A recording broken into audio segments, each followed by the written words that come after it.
சரி, மறுநாள் காலையில நான் வெளியூர் போயிட்டு காலையில பத்திரிக்கை வாங்க திறகிறேன். அவன் 1000 பேர் எழுதி வச்சிருக்கான். அதுவும் திமுக பத்திரிக்கை. ஸ்டாலின் முதலமைச்சர் 3000 பேருங்காரு. அவரோட மாலை பத்திரிகையில தமிழ் முரசுல 3000 பேர் போடுறான். டிவில 2000 பேர் பேசுறாங்க. காலையில அவங்க சொந்த பத்திரிகை திறகிறதுல 1000 பேர் பேசுறாங்க. நாட்டோட நிலைமை நினைச்சு பாருங்க.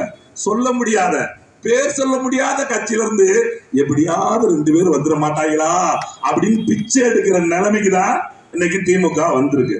அண்ணன் ஈரோட்டுல 4 நாள் இங்க களத்துல பேசிட்டு இருக்காங்கல்ல, இன்னைக்குல இருந்தா பூ பூத்துருக்கு. இப்ப இங்க வரும்போது ஒரு அக்கா பேசுது, தம்பி இன்னும் கொஞ்சம் அண்ணன் பேச சொல்லுங்கண்ணே. என்னங்கக்கா, இந்த முதவி இந்த தேர்தல் தொடங்க வந்து எங்களை கண்டுக்கவே இல்லை தம்பி. இன்னைக்குதான் முறையா கூட்டு போறாங்க. ஏதோ 1000 சொல்றாங்க. ஒரு 5000 வர அளவுக்கு ஒரு 5000. நான் நினைச்சு பார்த்தேன், இதை என்கிட்டயா சொல்லணும். ஏமா போன வாரம் 2 வாரம் அலைஞ்சுமே உங்களுக்கு அவ்வளவு வளர்ந்து இவங்க வருத்தம்